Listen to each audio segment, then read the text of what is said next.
The takeout box was still on the counter, cold, lid half open, fork balanced across the rim like someone had intended to come back and finish eating. Nadia had not come back. She had sat down on the bathroom floor instead, back against the tub, knees pulled to her chest, listening to the front door close for the last time. That was 3 days ago. She had not moved the takeout box. She was not sure why. Maybe because moving it would mean the week had moved on, and she was not ready for the week to move on. She was still somewhere in the middle of that Tuesday, frozen at the part where Derek had looked at her across the kitchen table and said what he said with the same calm voice he used to read grocery lists. His jacket was still on the hook by the door. Nadia stood in the hallway and looked at it for a long time. It was a gray wool jacket, the kind that cost more than it looked like it cost. She had noticed it the first night he came over. She had thought then that a man who bought good jackets was probably the kind of man who paid attention to things. She had been right. He paid very close attention, just not to the things she had assumed. She took the jacket off the hook and folded it over her arm. She walked it to the front door, opened the door, and set it on the hallway floor outside her apartment. She did not call him to say she had done it. She did not text. She closed the door and turned the latch and stood very still with her hand still on the lock. Her phone buzzed on the kitchen counter. It was not Derek. It was her friend, Cleo, who had texted 11 words in a row with escalating urgency, the way Cleo always communicated when she suspected something was wrong and was giving Nadia the chance to deny it before showing up. Nadia typed back a single word. Fine. She was not fine. Cleo would know that from the single word, but would respect it for approximately 40 minutes before showing up anyway. Nadia went to the bathroom and washed her face. She looked at herself in the mirror. She had done this several times over the past 3 days. Not out of vanity, out of something closer to necessity. The way you check a wound to see if it has gotten worse. Her face looked like her face. Dark eyes, the kind that people described as expressive, which she had learned was a polite way of saying she could not hide anything. Brown skin, a little dry at the cheeks because she had not been drinking enough water. Full mouth, the lower lip slightly fuller than the upper, a thing Derek had once said he loved. She turned off the bathroom light. She did not want to think about the things Derek had once said he loved. That inventory led somewhere she was not ready to go. Derek Calloway had been in her life for 14 months. He was 34, she was 27, and the gap had felt meaningful to her at the start, in the way age gaps feel meaningful when you are young enough to confuse confidence with maturity. He had a good job in commercial real estate, a flat in a part of the city that required a waiting list, and a way of walking into a room that made people turn. Not because he was loud, because he was certain. Nadia had been drawn to the certainty.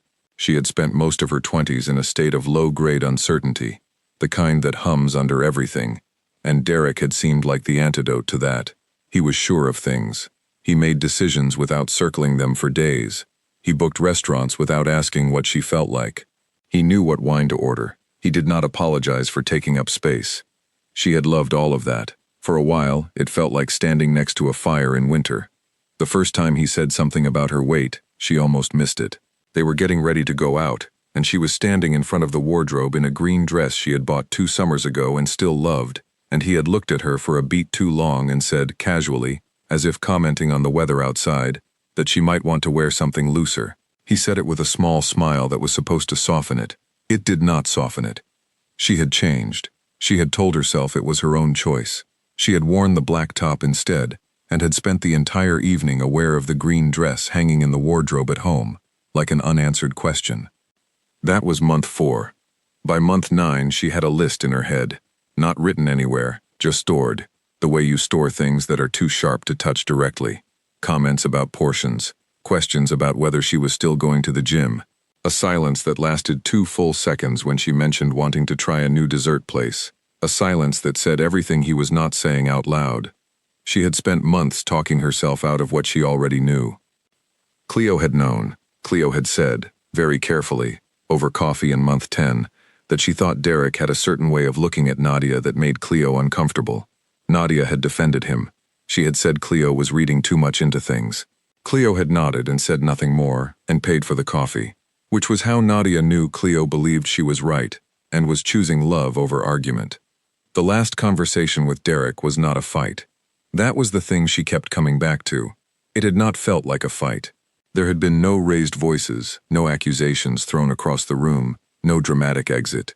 He had simply sat down across from her at the kitchen table, folded his hands in a way that meant he had prepared what he was about to say, and told her that he had been doing a lot of thinking.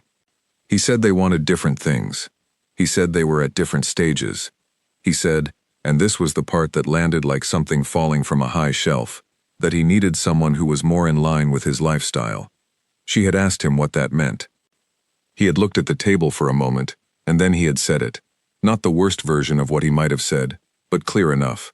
He said he was someone who cared about wellness, about keeping up with himself. He said he needed a partner who shared those values in a visible way. Visible. That word.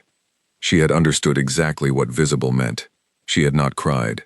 She had nodded very slowly, as if he had said something logical, and she had watched him stand up and collect the 3 things he kept at her apartment, and she had watched the door close behind him. Then she had sat down on the bathroom floor.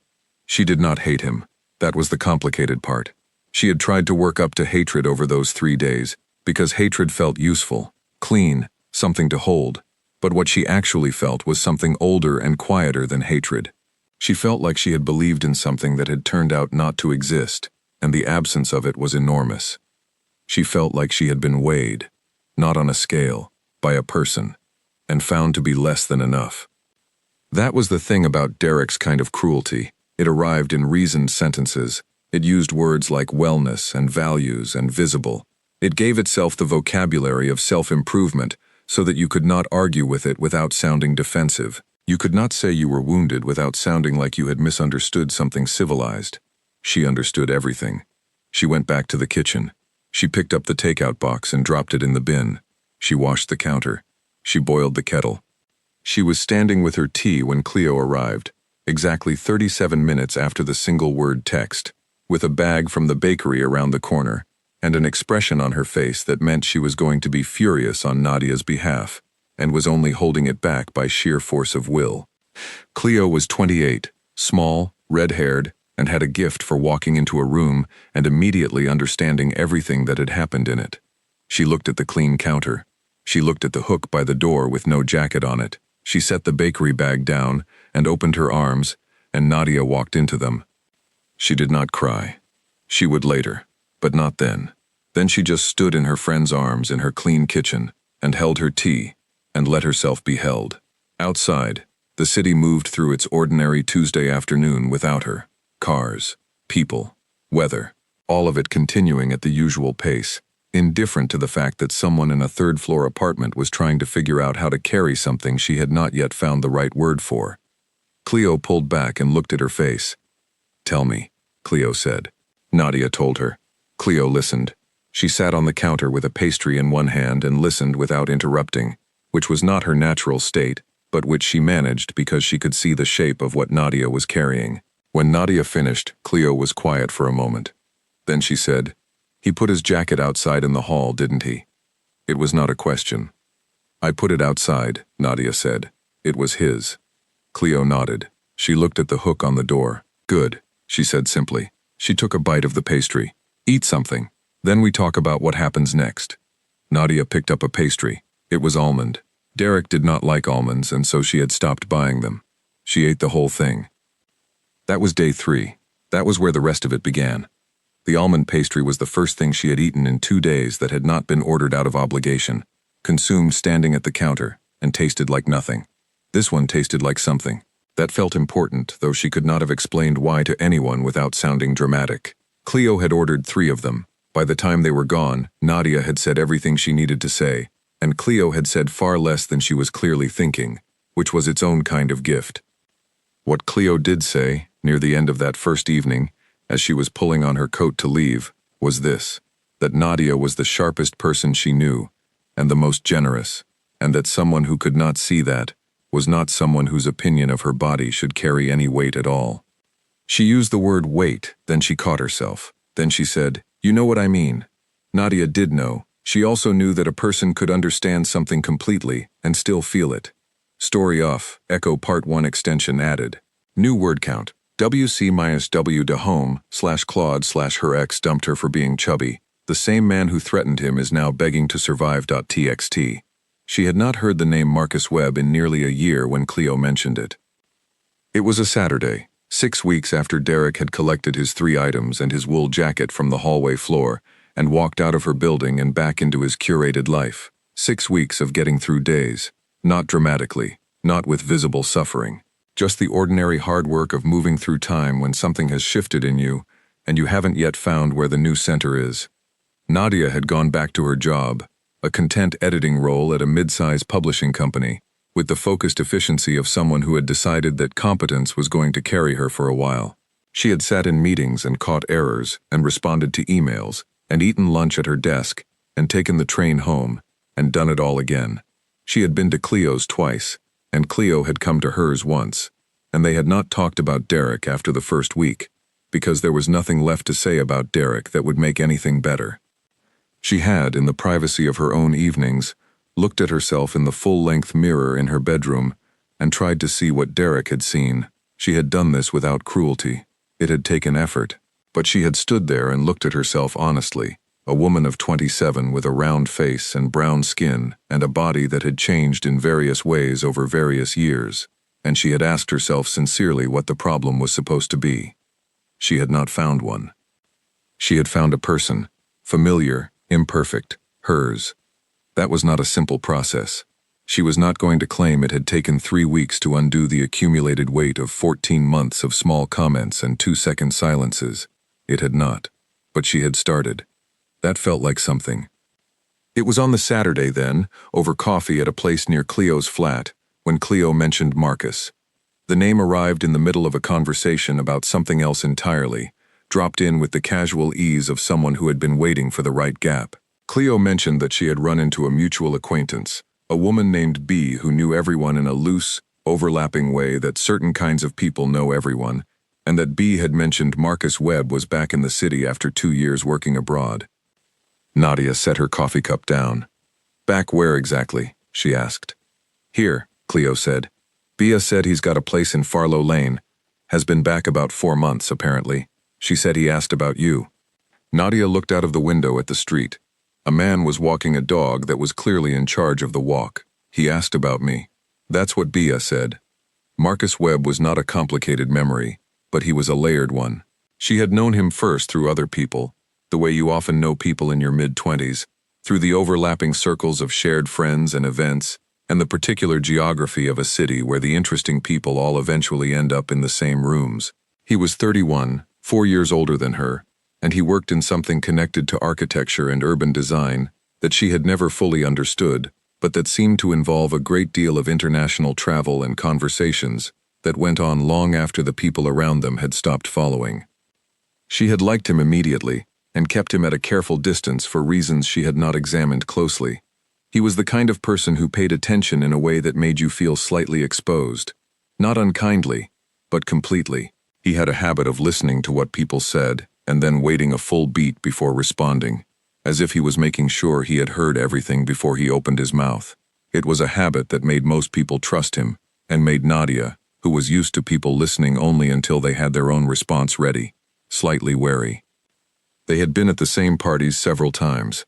They had had one proper conversation, long and wandering, about something that had started as a book and ended up as a discussion about what people do with the parts of themselves they can't make useful. She had thought about that conversation afterward in the way you think about a meal that was better than you expected.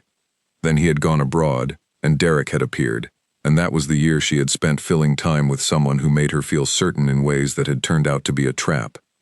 She picked up her coffee. "It's fine," she said. "I'm not looking for anything." "I know," Cleo said, in a tone that meant she had heard that and was filing it for later. She did not think about Marcus Webb again for 3 days. Then she thought about him at a completely inconvenient moment, in the middle of a Tuesday afternoon meeting, when someone was discussing pagination, and she caught herself wondering what his voice sounded like now. She had not heard it in over a year. She remembered it as measured, not slow, just sure of its own pace. She redirected her attention to pagination. On Thursday, her building had a leak. This was not related to anything. The building had a pipe problem on the floor above hers, and the property management company sent someone around to check all the units on her floor, and that someone brought a colleague. The colleague knocked on her door at 10 in the morning, apologized for the interruption, checked the ceiling in her bathroom and the one in her hallway, said everything looked fine, and asked her to report anything unusual. She said she would. The colleague was about to leave, then he stopped and said, with the slightly awkward expression of someone who had not planned to say anything personal but had decided to anyway, that she was Nadia Ose, wasn't she? He had met her once, at a gathering at Bia's place, about 18 months ago. She looked at him. He was not especially tall, dark-haired, with a quality of stillness about him that she placed belatedly. "You work with Marcus Webb," she said. He smiled. "I do. He actually mentioned you last week. Said you lived on this street, actually. Bit of a coincidence." He shrugged in the way of someone who did not believe in coincidences but was being polite about it. "I'm Owen. Owen Pratt." She shook his hand. "Nice to meet you, Owen." Owen said it had been nice to meet her too. He said he would pass on her regards. She had not told him to pass on her regards. She said nothing to correct this. She closed the door and stood in her hallway with her hand against the wall and thought about what exactly the universe was doing.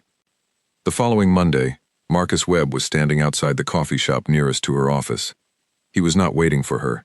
That was the first thing she understood, and it mattered, because the alternative would have been alarming. He was on his phone, standing just to the right of the entrance, and he looked up when she pushed the door open, and their eyes met, and he looked genuinely and slightly startled, which was an expression she had not expected to find on a face that was usually so composed.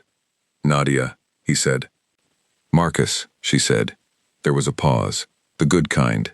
The kind that happens when two people are trying to figure out which version of the situation they are in. "Owen told me you were on Garfield Street," he said. "I work 2 blocks from here." I know. She had not known that until Owen mentioned it, but she had looked it up. She was not going to say she had looked it up. He nodded slowly, as if this made sense. "Do you have a minute?" She had a deadline in 40 minutes. "Sure," she said. They went inside. He ordered black coffee. She ordered hers with oat milk and a small amount of the kind of sugar that she had stopped ordering in Derek's presence and had reinstated the week after Derek left, quietly, like reclaiming a territory.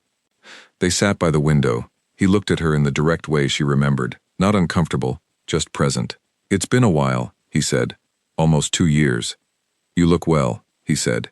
And the way he said it was entirely ordinary and contained no subtext and no audit and no implication of anything other than what it was. A person telling another person they looked well. She had forgotten that was possible. "You too," she said. He did. He had a few more lines at the corners of his eyes. They suited him in the way that some things suit people without them doing anything to earn it. They talked for 25 minutes. It was easy. Easier than it should have been, given the gap, and easier than most conversations she had had in the past 6 weeks. He told her about the project that had brought him abroad and why he had come back. She told him about her job, a new imprint they were launching, a manuscript she was currently working on that was keeping her busy. He did not ask about Derek. She did not mention Derek. At the end of the 25 minutes, he said they should do this properly sometime, and she said yes, and they exchanged numbers in the way of people who both intend to follow through, which was a different texture from the way people exchange numbers when they both know they won't. She walked to work. The deadline came and went. The afternoon passed. On the train home, she looked at the city moving past the window and felt something she had not felt in 6 weeks. Not happiness exactly. Something smaller and more reliable than happiness. She felt like herself. She felt like the version of herself that had existed before 14 months of slow, quiet reduction. It was a beginning. She was careful not to make too much of it, but it was a beginning. The complication arrived 4 days later, and it arrived, as complications so often do, through someone who had no idea they were carrying it. Cleo called on a Friday evening, and when Nadia picked up, Cleo said, before she had even said hello, "I need to tell you something, and I need you to promise not to do anything strange." Nadia sat down on the sofa. "Tell me, so you know how Bea knows everyone," Cleo said. "Yes. Bea told me something today, about Derek." Cleo paused. "About Derek and Marcus." Nadia was quiet. "They know each other," Cleo said. "Or, they knew each other. Bea said something happened about 8 months ago. She doesn't know all the details, but apparently Marcus said something to Derek. Or did something. She wasn't clear. But she said Derek came out of it looking very small, and has not been near Marcus's social circle since. Nadia said nothing for a moment. How does B know this? She asked. B knows everyone, Cleo said simply, as if this were sufficient, which in B's case it generally was. After she hung up, Nadia sat with her phone in her hand and looked at the wall. 8 months ago, she had still been with Derek. She had been in month 6 of being with Derek, which was the month of the 2-second silence when she mentioned the dessert place. She had been in the thick of it. And somewhere in the geography of that time, Marcus Webb, who had been abroad, had come back briefly, or heard something, or known something, and had said something to Derek that had made Derek look very small. She had not asked him to. She had not told him anything. She had not spoken to Marcus in over a year at that point. She turned this over carefully. She did not know how to feel about it. She was not sure she was allowed to feel good about it, because feeling good about it meant she approved of things being done on her behalf without her knowledge or consent, and she did not approve of that in principle. She was also not sure she was allowed to feel bad about it, because in some very quiet and not quite acknowledged corner of herself, knowing that Derek had been made to feel small, at least once, by someone who had seen clearly what Derek had done, was not the worst thing she had heard in a while. She went to the kitchen. She made pasta. She ate at the table instead of standing at the counter. She poured a glass of the wine she had been saving for a reason she had not yet identified and decided this was close enough to a reason. She had questions for Marcus Webb. She was going to have to figure out how to ask them. Story of Echo Part 2 added, total word count, WC mashes W de home / Claude / her ex. Dumped her for being chubby. The same man who threatened him is now begging to survive. Txt. She did not ask them right away. The following week went by without her messaging him, and then the week after that. Not out of fear. Out of something more careful than fear. She was aware that she was in a fragile state, not broken, but still in the process of reassembling herself, and she did not want to reach for Marcus Webb until she was reaching from a solid place, and not from the wounded one she was still quietly climbing out of. She went back to the gym, not the one Derek had preferred, a corporate place with branded equipment and mirrors everywhere, a smaller one, a 20-minute walk from her flat, the kind with mismatched equipment and a notice board with paper flyers for yoga classes, and a woman named Dolores at the front desk, who remembered everyone's name. She went on a Tuesday morning, her day off, and she did not think about how she looked while she was there. She thought about how she felt. She felt ordinary. She felt like a body in motion. She felt, by the time she left, like she had done something for herself rather than to herself. She went back on Thursday. She went back the following Tuesday. At work, she finished the manuscript she had been working on. It was a memoir by a woman who had spent years in a difficult marriage and had spent more years after it figuring out who she was underneath the adaptation. Nadia had read it 3 times by the end, and each time she had found something different in it, which was the mark of something true. She wrote her editorial notes and sent them, and spent a moment sitting with the strangeness of working so closely with someone else's survival, while quietly doing her own. Cleo noticed the change before Nadia could name it. "You seem different," Cleo said, over the phone one evening. "Not better or worse, just different, less like you're holding something." "I think I put some of it down," Nadia said. "Good," Cleo said. "Keep going." 3 weeks after the coffee shop, Nadia texted Marcus. She kept it simple. She said she had been thinking about their conversation, and she had a question she wanted to ask him in person, if he was available.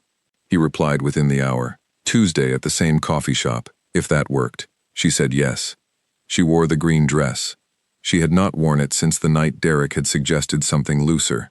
She had looked at it several times in the weeks since, hanging in the wardrobe like a thing that needed to be decided about, and on the morning before she met Marcus, she took it off the hanger and put it on and stood in front of the mirror and looked at herself in it.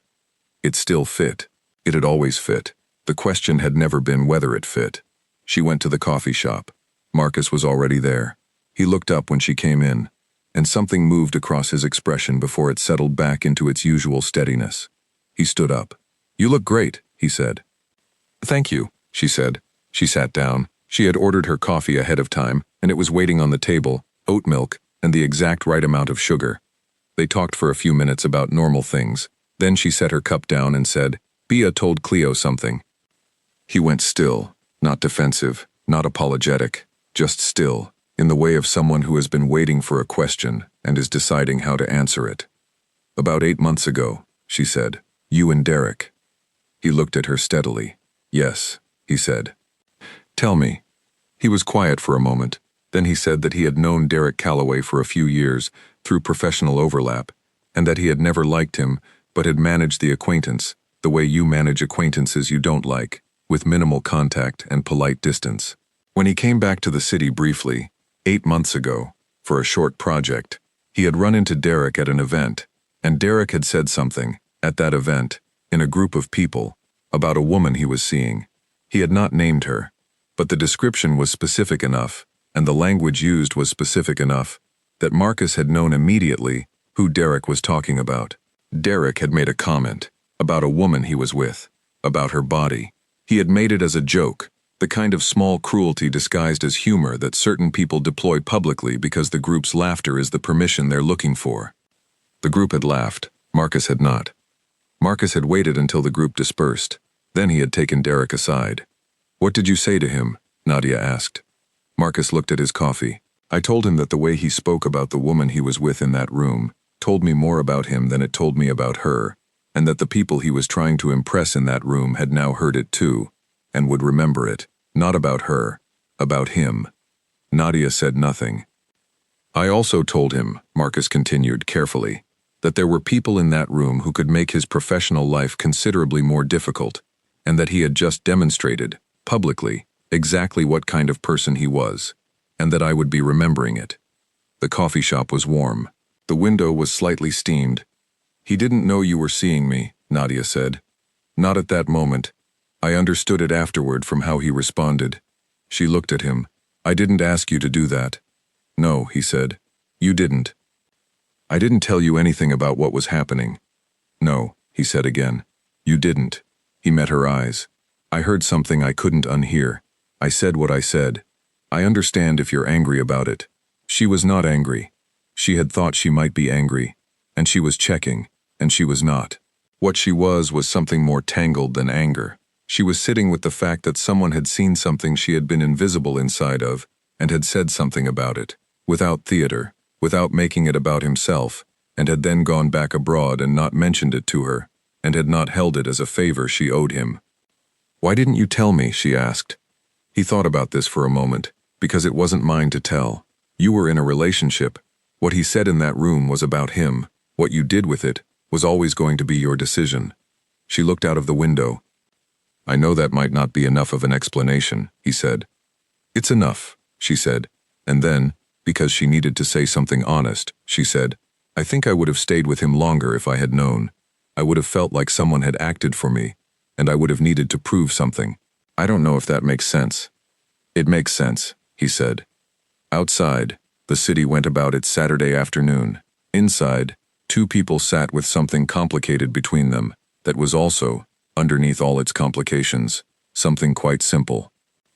I'm glad you said it, she said finally. I'm glad he was made to understand that someone saw it. Marcus nodded. He did not look relieved, exactly. He looked like someone who had been carrying something small and had finally been allowed to set it down. They ordered more coffee. The conversation shifted, moved away from Derek and into other things, the way a river moves around a stone. They talked about her work and his work, and about a film they had both seen that they disagreed about in an interesting way. She told him about the memoir. He told her about a project in Lisbon he was considering. When she left, he walked her to the corner, and they said goodbye with the ease of people who knew they would see each other again. She walked back to her flat in the early afternoon light, green dress and all, and she felt the day settling around her.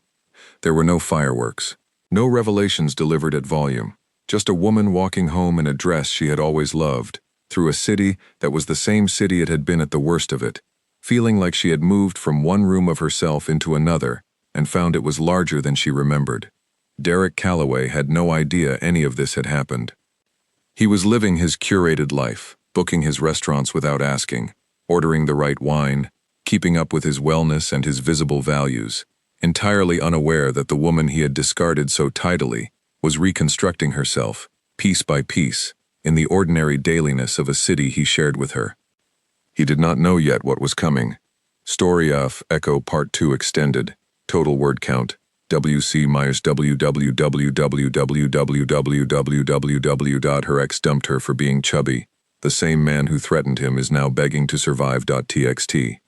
2 months passed the way good months pass, unspectacularly and completely. Nadia got a promotion, not a dramatic one, not the kind with a speech and a cake in the break room.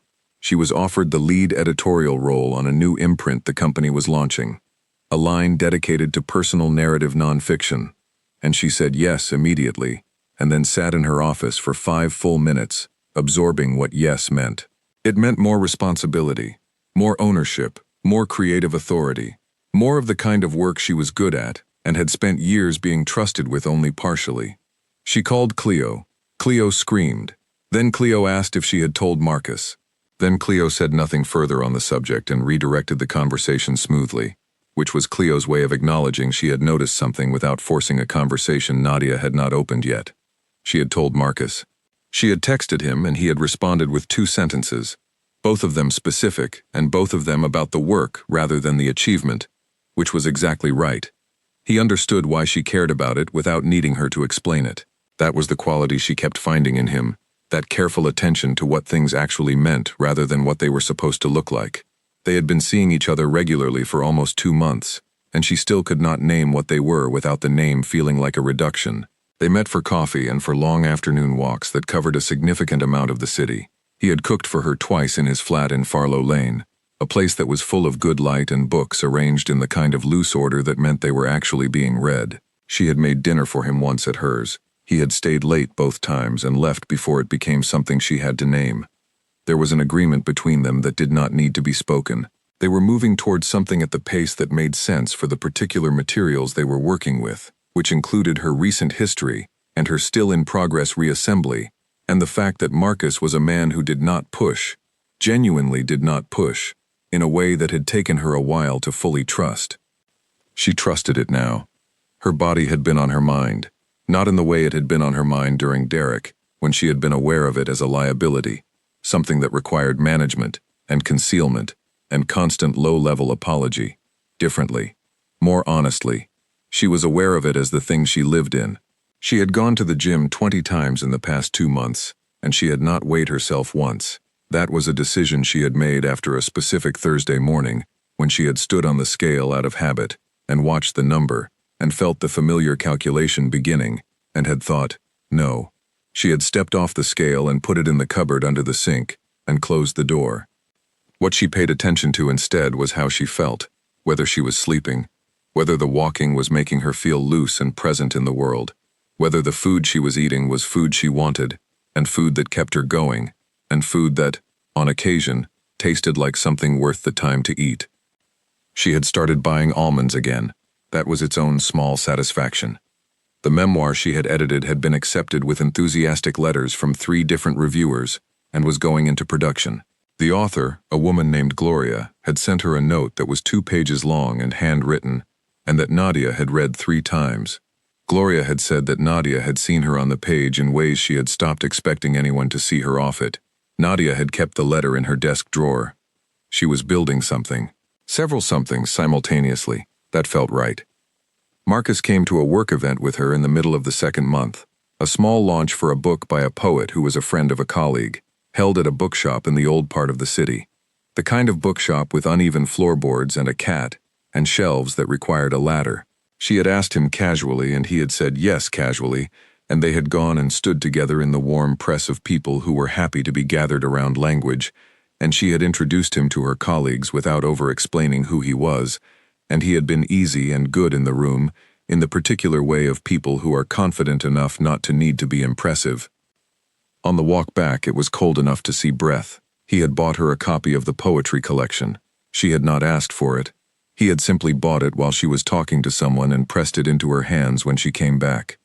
"You kept looking at the display," he said, when she looked at the book and then at him. She had kept looking at the display. She had not thought he had noticed. She stood on the pavement in the cold with the book in her hand and looked at him, and he looked back at her, and she thought, there it is. There is what I was looking for, and did not find in the direction I was looking. She did not say that out loud. She said thank you. He said don't mention it. They kept walking. That night, back at her flat, she sat with the poetry collection and read the first 20 pages and marked 3 lines in pencil that felt true, and she thought about how different it was to be known by degrees. To have someone notice small things, the display you kept looking at, the coffee you actually want, the conversation you needed to have about something difficult. Small, precise attentions, accumulating. Derek had been large and certain and had paid attention in the way that made her feel observed. Marcus paid attention in the way that made her feel seen. She had not understood until recently that those were entirely different things. The week things shifted was the week she ran into Owen Pratt again. Owen worked with Marcus at the design firm, and she had seen him twice since the morning of the apartment leak, briefly and in passing. He was friendly and uncomplicated, and had a habit of saying exactly what was on his mind, without apparent anxiety about how it would land, which was either refreshing or alarming depending on the day. She ran into him at the market near her flat on a Thursday afternoon, and he fell into step beside her with the ease of a man who treated the world as a place full of people he already liked. They walked 1 full aisle together, and he told her about a project he and Marcus were working on, a public space renovation in a neighborhood Nadia knew well, and she asked interested questions, and he gave interesting answers, and at the end of the aisle he said something that stopped her. He said that Marcus had turned down a very significant contract in Copenhagen last month. She stopped walking. "Copenhagen?" she said. Owen looked at her with the expression of someone who had said a thing he assumed she already knew. "Yeah, the Sorensen brief. It was a real opportunity. He turned it down in January." "Why?" she said, though she had an idea. Owen looked at her with the careful neutrality of a person who liked both people in a situation. "He said the timing wasn't right," Owen said, "that there were things here worth staying for." He said it plainly, without inflection, and then he said he had to get going and waved and left her standing in the market aisle holding a paper bag of vegetables and understanding something she had been allowing herself not to fully understand. Marcus had turned down a contract in Copenhagen. He had been home 4 months before she ran into him outside the coffee shop. The Copenhagen brief, if Owen's timeline was right, had been in January. She had met Marcus in February. He had already decided to stay before he had seen her again. She was not the reason he stayed, but he had stayed. She thought about that all the way home. She set the vegetables on the counter and stood in her kitchen and thought about a man who paid attention to things and made decisions without broadcasting them, and did not use what he had done as currency or leverage. The contrast with Derek settled into the room like something being finally measured correctly. She picked up her phone. She did not text Marcus about the Copenhagen thing. She needed to figure out how to sit with information she had not been meant to have and decide what to do with it. But she texted him the name of a restaurant she had been wanting to try and asked if Saturday worked. He replied in 4 minutes. "Saturday works perfectly." She put the phone down. She cooked the vegetables. She ate at the table. She poured 1 glass of wine and drank it slowly, reading the poetry collection, marking another line, the one about choosing the room you stay in like choosing the life you mean. She read it twice. Outside, the city was doing all the things cities do at 8 on a Thursday evening. Lit windows, the sound of a bus, someone's music from a floor above. Ordinary, continuous, hers. Saturday came, they went to the restaurant. It was the kind of place that took food seriously without taking itself seriously. Small tables and an open kitchen, and a menu that changed with what was available. They ate slowly and talked through the meal about everything that had been accumulating in the weeks between their conversations, and it felt like a conversation that had been going on for longer than the months of it. Toward the end of the evening, with small cups of coffee on the table between them, she said, "Owen told me about Copenhagen." Marcus looked at her. He did not look surprised. He did not look caught. He just looked at her with the full attention of someone who had known this moment would come and had decided not to run from it. "He mentioned it," she said. "The Sorensen brief." "It wasn't the right time," Marcus said. "Why?" He was quiet for a moment, not evasive, thinking. "Because I had been away a long time," he said. "Because there were things I had left unfinished, professionally, personally." He looked at the table, then back at her. "And because Bia had mentioned you were in a difficult situation, and I wanted to be around in case the difficult situation resolved itself." She stared at him. "That's an enormous thing to not mention," she said. "I know. You were home for 4 months before we ran into each other." "I know. You didn't contact me. I knew you were still with Derek until February," he said. "I was not going to insert myself into that. That was yours to navigate." He met her eyes. I was just here. She sat with that for a long moment. The restaurant was warm. The sound of other people's dinners moved around them. She looked at this man, this careful, attentive, quiet man, who had come home and turned down a contract and waited, not waiting for her exactly, just being present in the vicinity of her life, in case she needed someone to be present. She did not know what to do with that. She knew it was not a small thing. She knew it was the kind of thing that required a response that matched it. You should have told me, she said. Yes, he said simply. I should have. She nodded. She turned the coffee cup in its saucer. I'm glad you're here, she said finally. I want to be clear about that. I'm glad you're here. He looked at her, and the steadiness that was characteristic of him softened for a moment into something more open. So am I, he said. They split the bill. He walked her home. At her door he stopped, and she looked up at him, and he said quietly that he thought she was the most genuinely interesting person he had spent time with in a very long while, and that he hoped she already knew that. She had not known that. She was beginning to. She said good night. She went inside. She stood in her hallway with her back against the closed door and looked at the hook where Derek's jacket had not hung for months, and she felt the apartment around her, hers, entirely and only hers, and everything in it chosen, and nothing in it apologizing for itself. She smiled, not for anyone, just because it was there. Story of Echo Part 3 complete. Total word count, WC -vasoa, W home, /Claude. Her ex dumped her for being chubby. The same man who threatened him is now begging to survive. TXT. Derek Calloway's problem began, as most serious problems do, without him realizing it was a problem at all. It started in early March, approximately 5 months after he had sat across from Nadia at her kitchen table and spoken his measured, reasonable sentences, and walked out of her flat and back into his certain life. He had not thought about her much since then. That was the honest truth. He had filed her away in the particular folder where he kept things that had not worked out the way he intended, a folder he did not open, a folder he kept quite tidy by not allowing himself to examine its contents. He had moved forward. He had gone on several dates.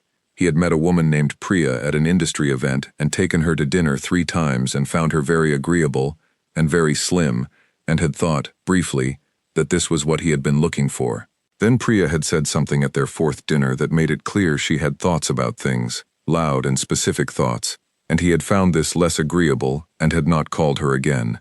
He was still looking. He told himself he was being selective. He told himself he had standards, and that having standards was what separated serious people from people who settled. He had not connected the quiet shift in his professional world to anything in particular, not at first. He worked in commercial real estate, a world governed by relationships, by the kind of long institutional trust that built over years of shared deals and shared rooms and shared knowledge about who could be relied upon. He knew a great many people. He was known by a great many people. He was 34 and considered himself on a good trajectory and had no real reason to doubt it. The first sign was small enough to dismiss, a referral that did not materialize. He had been expecting a recommendation from a man named Colin Briggs, a senior figure in the city's development community who had been, in Derek's assessment, a reliable ally. Colin had mentioned him for a particular contract in January. Then in February, the contract had gone elsewhere, and Colin had been apologetic, but vague about the reason. Derek had moved on. Contracts were lost. It happened. The second sign was less easy to dismiss. There was a gathering in March, a dinner for 20 people who mattered in interconnected ways to the kind of business Derek was in, and he had not been invited. He knew about it because someone mentioned it, casually and with apparent surprise that Derek had not been there, and Derek had said he had had a prior engagement and moved the conversation along with a steady hand. But he had gone home that evening and sat with the sharp and unfamiliar sensation of having been left out of a room he had assumed he belonged in. He made calls, carefully. He was careful about the calls because he did not want to appear anxious, and appearing anxious in his world was one of the few things that could accelerate exactly what you were anxious about. He asked around with the studied lightness of a man who was simply keeping up with things. What he gathered, in pieces, through conversations that were themselves carefully navigated, was that something had changed in the atmosphere around him. Nothing definitive, nothing stated, just a degree of coolness where there had been warmth, a hesitation where there had been ease, the kind of thing that is invisible to most people, and only visible to someone who has spent years reading the temperature of rooms. He did not understand it, not yet. He went to an event in April, a launch event at a gallery space near the river, the kind of event where the real purpose is not the thing being launched but the conversations that happen on the margins. He worked the room with his usual confidence. He was good at this. He could talk to anyone and make them feel they had his full attention, and leave them with the impression that he was someone worth staying connected to. He was halfway through the room when he saw Marcus Webb. He had known Marcus for 3 years in the way that people know people in interlocking professional circles. He had not liked him, specifically. Marcus had a quality of assessment about him that Derek had always found slightly adversarial, as if he were being measured against a standard Derek could not identify. He had managed this by keeping their interactions brief and professional. He had not seen Marcus since that evening 8 months ago, the one at the other gathering, when Marcus had pulled him aside and said what he had said. Derek had thought about that conversation a number of times. It had not sat well with him. He had told himself that Marcus had overreacted, that what he had said at the gathering was just a comment, just a moment of candor between people who all understood each other, and that Marcus had made it into something it wasn't. He had pushed it down into the same folder as Nadia and kept the folder shut. Seeing Marcus across the gallery, he felt the folder opening without his permission. Marcus was talking to 2 people Derek recognized. One of them was Colin Briggs. The other was a woman named Harriet, who ran one of the most significant property development consultancies in the city, and whose opinion moved things in ways that were difficult to trace, but impossible to ignore. They were laughing about something. Marcus had said something and both Colin and Harriet were laughing, and it was the comfortable laughter of people who were at ease with one another, and it told Derek, in the immediate and unambiguous language of rooms like this, something he had not understood before. Marcus was not a peripheral figure in the world Derek moved in. He was central to it. He had been absent for 2 years, and had returned, and had slid into the center of it in a way that Derek had not tracked because Derek had not thought to track him. He understood, in that moment across the gallery, the shape of what had happened. He stood very still for a moment, then he picked up a drink from a passing tray, and moved toward a different part of the room, and spent the rest of the evening being exactly as he always was, charming, confident, attentive, and felt the effort of it in a way he had not felt it in years. He went home. He sat in his flat, the good flat in the good part of the city, and he thought. He had always operated on the assumption that his confidence was a resource that could not be depleted. He had walked through rooms and collected whatever he needed, and moved on, and the rooms had always been there to go back to. He was beginning to understand that rooms have memory, that the people in them remember things. Marcus had said, 8 months ago, that the people in that room would remember. Derek had thought at the time that this was a threat he could absorb. He understood now that it had not been a threat. It had been an accurate description of what was going to happen. He spent a week trying to decide what to do. He drew up an internal account of his assets, the contacts who were still warm, the relationships that still held, the work he had done that spoke for itself. He reviewed his situation without sentimentality, and found that his situation, while not catastrophic, was deteriorating in ways that would become significant if the trend continued. He needed access to the part of his world that had gone cold. To restore it, he needed someone who was currently warm in those circles to open a door. He circled the problem from several angles. He considered going to Colin directly, but Colin had been evasive, which meant Colin was not going to be forthcoming.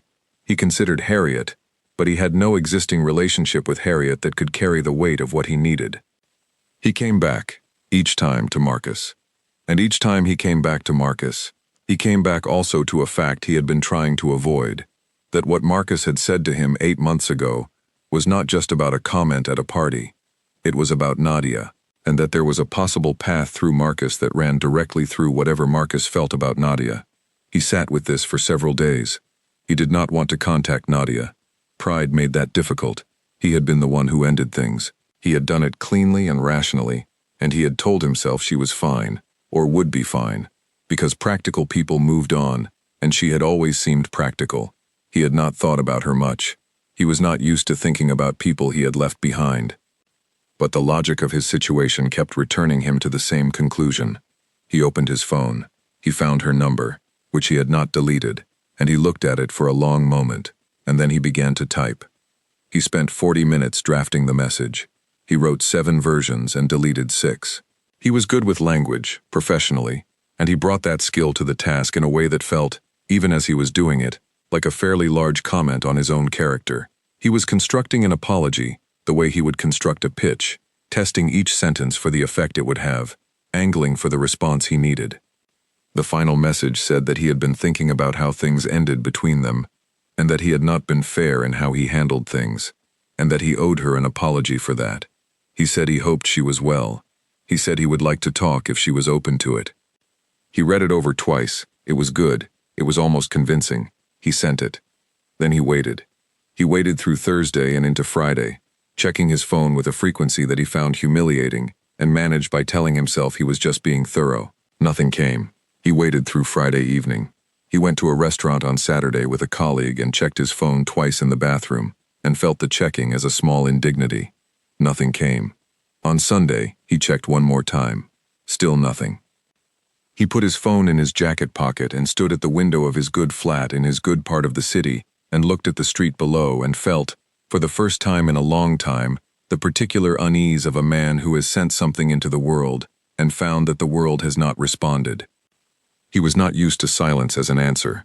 He had always been the one who decided whether to respond, whether to engage, whether someone's reach in his direction warranted his attention. The silence coming back at him from Nadia's phone had a texture he had not anticipated. It felt like being left outside a room. He told himself she had probably not seen it. He told himself she was busy. He told himself she might respond yet. He was a man of reasons, and the reasons kept arriving, neatly and urgently, doing the work that his own uncertainty was not equipped to do. What he did not tell himself, because it would have required a kind of honesty he had not yet developed, was that perhaps the silence was not a delay. Perhaps the silence was the answer, clearly stated by someone who had learned to say things in the quietest and most final possible way. He had taught her that. She had learned from the best. Story of Echo Part 4 complete. Total word count. WC Maish W home, Claude/Claude. Her ex dumped her for being chubby. The same man who threatened him is now begging to survive. TXT. Nadia saw the message on a Thursday morning, standing in her kitchen with her first cup of coffee, still in the clothes she slept in, hair loose, half a piece of toast in her other hand. She read it once, then she put her phone face down on the counter and ate the rest of her toast. She had not heard from Derek in 5 months. His name on her screen had produced a physical sensation she could not quite classify, somewhere between recognition and fatigue, the way you feel when you see a place you used to live and remember not the good times or the bad times, but just the sheer amount of effort the place required. She turned the phone over and read the message again. It was well written. She noticed that. It had the structure of a genuine apology, acknowledgement, regret, an expression of goodwill. He had put time into it. She could feel the time in it, the careful positioning of each sentence. She had spent 14 months with this man, and she knew his language, knew how he assembled words when he wanted something, and she could see the architecture of this message in a way she would not have been able to see it a year ago. It was not, primarily, an apology. It was a request. The apology was the wrapper. Inside the wrapper was a man who needed something. She did not know what he needed, but she knew the shape of it, the reaching toward her as a pathway to something else. Because Derek Calloway did not reach toward people without reason. He had never been a man of sentimental gestures. If he was reaching now, something had shifted in his world, and the shift had made her seem useful. She showed Marcus the message that evening. They were at his flat, the one with the good light and the books arranged in the loose and honest order of a person who actually read them. She had cooked, a thing that had surprised her at first, that she wanted to cook for him. She had cooked for Derek twice in 14 months, and both times had felt the unspoken evaluation of each dish. She cooked for Marcus without that feeling. She cooked and he sat at the kitchen counter and talked to her while she did it, and poured the wine and occasionally said something about what she was doing that made it clear he was paying attention. And it was so different from the other version of this scene that she had lived in for over a year, that she had nearly laughed about it out loud on more than one occasion. After dinner they were on his sofa with the remains of the evening between them, and she picked up her phone and found the message and handed it to him without saying anything. He read it. He set the phone face down on the cushion beside him. Slow, deliberate, the face-down gesture matching exactly what she had done that morning in her kitchen, and she noticed the parallel without saying anything about it. "What do you want to do?" he asked. Nothing, she said. Then that's what you should do, he said. He did not say anything else about it. He did not speculate about why Derek had written. He did not offer to handle it. He did not perform indignation or territorial feeling. He simply accepted her answer and moved on, the way someone does when they trust that the person they are with has reached the right conclusion for the right reasons. She appreciated the absence of theater more than she could have said. She did not respond to Derek's message. She had already decided that in the kitchen that morning, before she had finished the toast, some decisions make themselves while you are looking the other way. Derek sent a follow-up message 9 days later. This one was shorter, more direct. He said he was wondering if she had received the first message, and he said there was something he wanted to speak with her about that she might find relevant. He said he thought they could help each other. There it was. She had been waiting for the help each other. Now it was there, explicit and undisguised, and reading it produced in her not anger, not satisfaction, but a very quiet sense of confirmation. She had known the shape of it. The shape had now become the thing itself. She showed Marcus this one too. He read it. He's going to contact me eventually, Marcus said. She looked at him. You know what this is about. I have an idea, he said. He said it without heat, not cold either, just accurate. The world he operates in has gotten smaller. I think he's been putting together why. She had a question she had not asked yet. She asked it now. Did you intend for it to affect his work? Marcus was quiet for a moment, not evasive, thinking with the honest care she had come to recognize in him. I didn't set out to, he said finally. What I said to him in that room was true. The people there would remember, they did. I didn't engineer what happened after. I just stopped vouching for him to people who asked, and I stopped being in rooms where his name could be elevated. He looked at her. Is that too much? She thought about it genuinely. She did not reach for the answer that would make her seem magnanimous, or the one that would make her seem vindicated. She sat with the actual question. No, she said. It's not too much. You didn't fabricate anything about him. You just stopped covering for something you'd seen. Marcus nodded slowly. I saw something that needed to be seen, he said. I let it be seen. That's enough, she said. That's actually enough. They sat with that for a moment. When he contacts you, she said, what will you say? Marcus turned his coffee cup in his hands, a gesture she had noticed he made when he was choosing his words carefully. I'll say no, he said, and I'll be very calm about it. She believed him. He was very good at saying no in ways that took all the drama out of a situation while leaving the substance of the refusal completely intact. Derek contacted Marcus on a Wednesday. He sent a professional message through a shared industry platform, correctly formatted, using the language of a business request rather than a personal one. He said he was aware that Marcus had recently returned to the city and that he would welcome the chance to reconnect over coffee, as he felt there were potential synergies in their respective areas of work. He said he had always respected Marcus's professional acumen. Marcus read the message to Nadia on Thursday evening. His voice was entirely even. She listened. Then she said, synergies. Yes, Marcus said. They sat with that for a beat. What are you going to say? She asked. I'm going to say that I'm flattered, but I don't think our work overlaps in ways that would make a meeting useful at this time. That's it? That's it, he said. She turned that over. No explanation. Explanations give people something to argue with, he said. I'm not interested in arguing. She thought about that, about the precision of it. You leave no door ajar and there is nothing for the other person to push against. You are simply and completely unavailable, and the unavailability has no edges to find a grip on. Derek Calloway was about to learn what it felt like to reach for a door and find that the door was not there. Marcus sent the reply that evening. Polite, measured, final. Derek's response came within the hour. It was longer than Marcus's message and carried, beneath its professional surface, the faint and unmistakable pressure of a man who was trying to reopen a door that had just been closed. He said he understood Marcus might be busy, but that the matter he had in mind was of some significance, and he would be very glad if Marcus could spare even 30 minutes. Marcus read it to her over the phone. What are you going to say? She asked. Nothing, he said. I've said what I have to say. The silence that followed Derek's second message lasted 3 days. Then Derek sent one more. This one was stripped of professional framing entirely. It said, in plain and notably unpolished language, that he knew things had not ended well between them, and that he took responsibility for his part in that. He said he was in a difficult position professionally, and that he believed Marcus had played a role in that, and he wanted the opportunity to address it directly and clear the air. He said he hoped they could be reasonable adults about this. Marcus let Nadia read it herself. She sat with his phone in her hands and read it twice. Reasonable adults.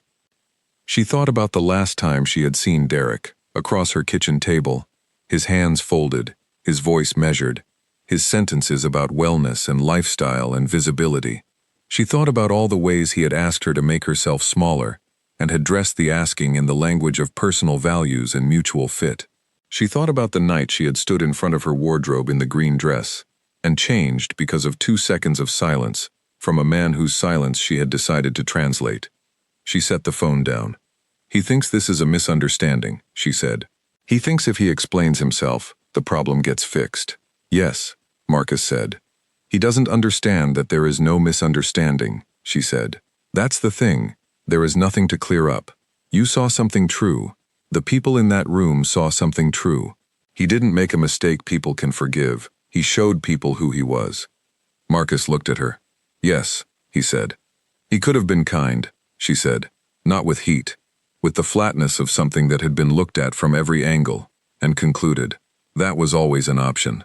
At every point it was an option. He chose something else." Marcus did not respond. He let her words be what they were. She picked up the phone and handed it back to him. "Don't reply," she said. "Not because he doesn't deserve a response.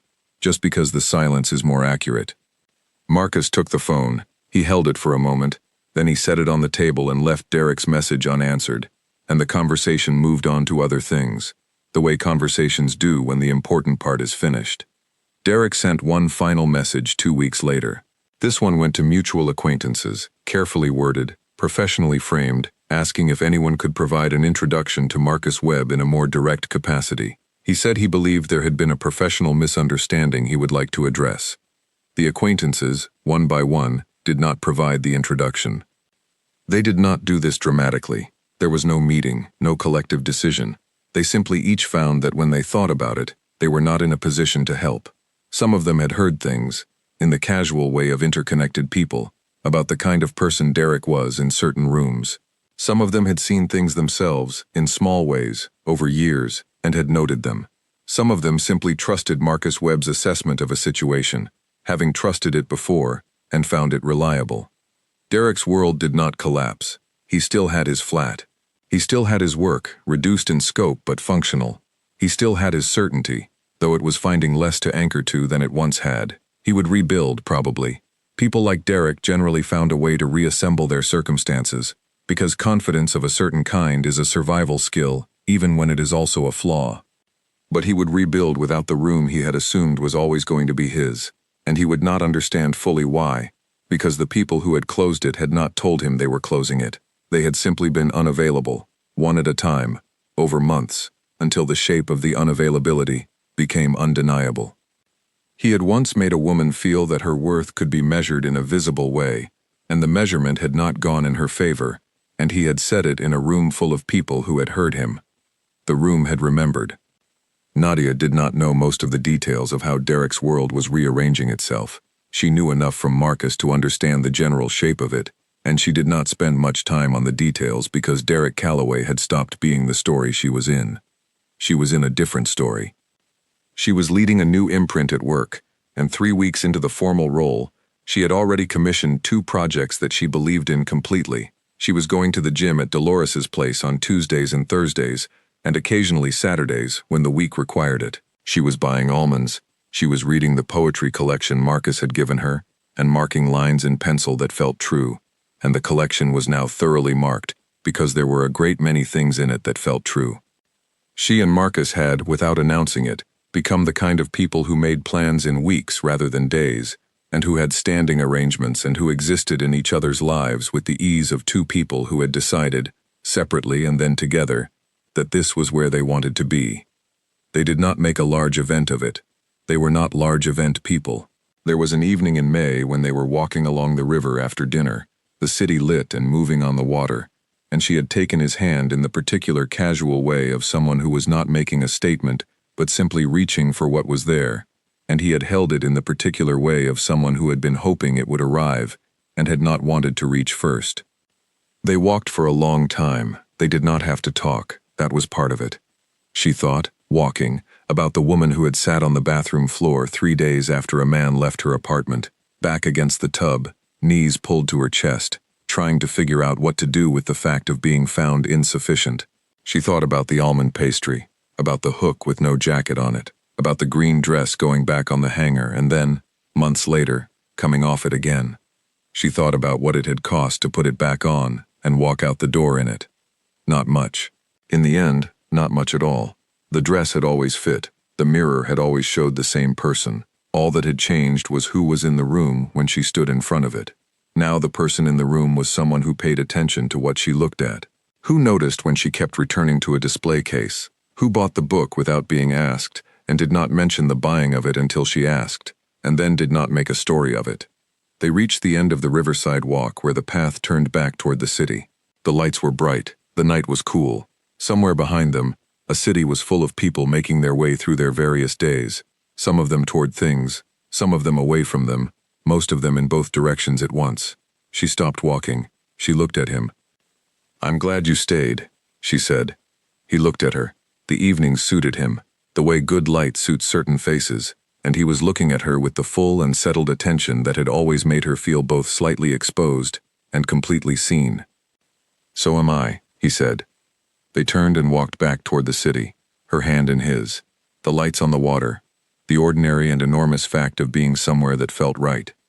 Derek Calloway, at that precise moment, was at home in his good flat, reading an email from a colleague about a project he had been passed over for, trying to locate where the error in his calculations had been, searching for the moment he could have done something differently that would have produced a different result.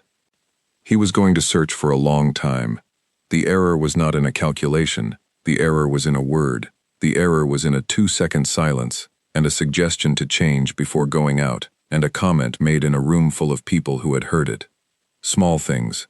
The kind of things that seemed, in the moment of committing them, like nothing at all. The kind of things that people remember. Story of Echo Part 5 complete. Final word count. WC, W brain, home, Claude. Her ex dumped her for being chubby. The same man who threatened him is now begging to survive. Txt.